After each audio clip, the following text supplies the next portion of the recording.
ওরা মানুষ নয়, ওরা সবগুলো পুলিশ। না না, ওরা পুলিশ নয়, ওরা ছিনতাইকারী,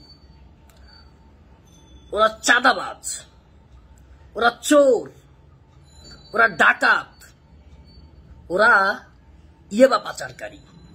হ্যাঁ, পুলিশকে উদ্দেশ্য করে, পুলিশের কতিপয় কুলাঙ্গারকে উদ্দেশ্য করে কথাগুলো বলছি। ভাবতে পারেন পুলিশকে কেন এই কথাগুলো কেন বলছি, অনেকে ভাবতে পারেন। কারণ হচ্ছে কিছুদিন আগে সেই ইয়াবা বদি, আলহাজ বদি, সেই বদির এলাকার কুখ্যাত সন্ত্রাসী, কুখ্যাত খুনি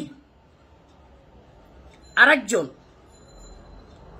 সেখানকারই ঘটনা, মেজর রাশেদ সিনহাকে হত্যা করে, গুলি করে হত্যা করেছে না প্রদীপ কুমার দাস। সেই হত্যাকাণ্ডের পরে সেই কক্সবাজারের সমস্ত পুলিশ বাহিনীকে পরিবর্তন করে দেওয়া হয়েছে। সমস্ত পুলিশ বাহিনীকে, কক্সবাজার যারা দায়িত্বশীল ছিল সবাইকে ট্রান্সফার করা হয়েছে, নতুন পুলিশ নেওয়া হয়েছে। সেই নতুন পুলিশের কর্মকাণ্ড আপনাদেরকে একটু দেখাবো আজকে। আপনাদেরকে সেই নতুন পুলিশের কর্মকাণ্ড একটু পড়ে শোনাচ্ছি, আমি ছবিটা দিয়ে দেব ভিডিওতে। দেখেন, আপনারা শিরোনামটা দেখতে পাচ্ছেন, দেখেন, পিস্তল ঠেকিয়ে ছিনতাই, 3 পুলিশ সদস্য গ্রেপ্তার। পিস্তল ঠেকিয়ে গৃহবধূর ঘরে ঢুকে তারপরে ছিনতাই করেছে কুলাঙ্গারের দল। দায়িত্বপ্রাপ্ত পুলিশ অফিসার এএসআই, আমি শুনাই নিউজটা আপনাদেরকে একটু পরে শুনাই আর কি। 2রা মার্চ 2021, মানে আজকে গতকালকের নিউজ। পিস্তল ঠেকিয়ে ছিনতাই, 3 পুলিশ সদস্য গ্রেপ্তার। আজকের নিউজ কিন্তু 2রা মার্চ, ঐতিহাসিক পতাকা দিবস। পিস্তল ঠেকিয়ে ছিনতাই, 3 পুলিশ সদস্য গ্রেপ্তার।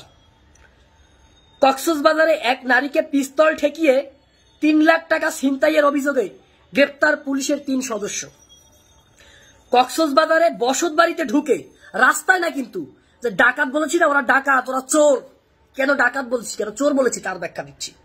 কক্সবাজারে বসত বাড়িতে ঢুকে এক নারীকে পিস্তল ঠেকিয়ে 3 লাখ টাকা ছিনিয়ে নেওয়ার অভিযোগে উপপরিদর্শক এসআই সহ 3 পুলিশ সদস্যকে গ্রেপ্তার করা হয়েছে।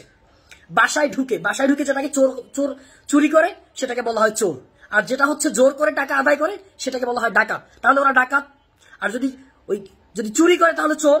দেখেন, ছিনতাইকালে ওই 3 পুলিশ সদস্য সাদা পোশাকে ছিল, সিভিল ড্রেসে গিয়ে তারপরে ছিনতাইকারী সেজে ছিনতাই করেছে, তার মানে ওরা ছিনতাইকারী। অভিযুক্ত 3 জনকেই সাময়িক বহিষ্কার করা হয়েছে বলে জানিয়েছেন কক্সবাজারের পুলিশ সুপার মোহাম্মদ হাসানুজ্জামান। গতকাল সোমবার বিকেলে শহরের মধ্যম কুতুবদিয়া পাড়ার বাসিন্দা ব্যবসায়ী রিয়াজ আহমেদের স্ত্রী রবিনা খাতুন এই ছিনতাইয়ের শিকার হন। গ্রেপ্তারকৃতরা হলেন কক্সবাজার সদর থানার শহর পুলিশ ফাঁড়িতে কর্মরত এসআই নুরি খোদা সিদ্দিকী, কনস্টেবল মমিনুল মামুন ও কনস্টেবল মামুন মোল্লা। এখন চিন্তা করেন কি হয়েছে সেটা একটু শোনেন। সদর উপজেলার খোরশুকুল ইউনিয়নের প্রধানমন্ত্রী আশ্রয়ণ প্রকল্পে গ্যাসের দোকান করার জন্য আমার স্ত্রী এই টাকাগুলো তার আত্মীয় স্বজনের কাছ থেকে সংগ্রহ করেছে। গতকাল সোমবার সিএনজি চালিত অটোরিকশায় সাদা পোশাকে 5 থেকে 6 জনের একটি দল আমার বাসায় আসে। এ সময় আমার স্ত্রীকে মারধর করে পিস্তল ঠেকিয়ে টাকাগুলো ছিনিয়ে নেয়। পরে স্থানীয় লোকজনের সহযোগিতায় 999-এ ফোন করে বিষয়টি সদর থানার পুলিশকে জানানো হয়।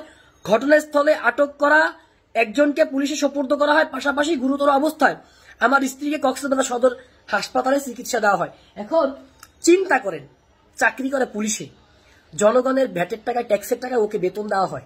সেই পুলিশ হয়ে যারা পুলিশের দায়িত্ব হচ্ছে, কেউ যদি ছিনতাইয়ের কবলে পড়ে, কেউ যদি ডাকাতির কবলে পড়ে, কেউ চুরির কবলে পড়ে, তাহলে তাকে তার নিরাপত্তা দিবে। কিন্তু সেই নিরাপত্তা না দিয়ে পুলিশের লোক 6 জন পুলিশের লোক এক প্রবাসীর স্ত্রীর বাসায় ঢুকে তারপরে তার কাছ থেকে ছিনতাই করেছে। চিন্তা করেন, বাসায় ঢুকে। তাহলে এই পুলিশ হচ্ছে ছিনতাইকারী, এই পুলিশ হচ্ছে ডাকাত, এই পুলিশ হচ্ছে চোর। এখন পুলিশকে এগুলো বলা যাবে না, তারা জনগণের বাহিনী।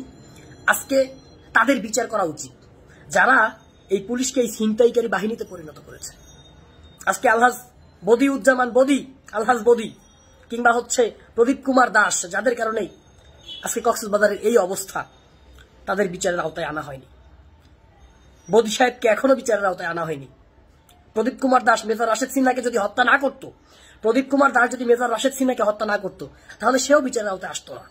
ঠিক তেমনি ভাবে টোটাল পুলিশ বাহিনীটিকে আজকে এইভাবে ছিনতাই করে, আপনারা দেখেছেন না, প্রায় সময় দেখা যায় যে ইয়াবা ব্যবসা করে পুলিশ, হিরোইনের ব্যবসা করে, গাঁজার ব্যবসা করে, আমাদের জনগণের টাকায় চাকরি করা পুলিশ বাহিনী। যাই হোক, সবাই ভালো থাকবেন, সুস্থ থাকবেন, সকলকে লাল সালাম। আবারও মাথায় রাখবেন, পুলিশ জনগণের বন্ধু নয়, সেই জনগণের বন্ধু আজকাল জনগণের আতঙ্কের পরিণত হয়েছে। পৃথিবীর বিভিন্ন দেশে পুলিশ বাহিনী দেখলে মানুষ নিরাপদ মনে করে, আর বাংলাদেশে পুলিশ বাহিনী দেখলে মানুষ মনে করে যে বিপদ এসে পড়েছে, হয়তো আমার পকেটে ইয়াবা ঢুকিয়ে দিয়ে, গাঁজা ঢুকিয়ে দিয়ে তারপর আমার নামে মামলা করা হবে, তারপরে টাকা দাবি করা হবে। যাই হোক, সবাই ভালো থাকবেন, সুস্থ থাকবেন, নিরাপদে থাকবেন। আল্লাহ হাফিজ।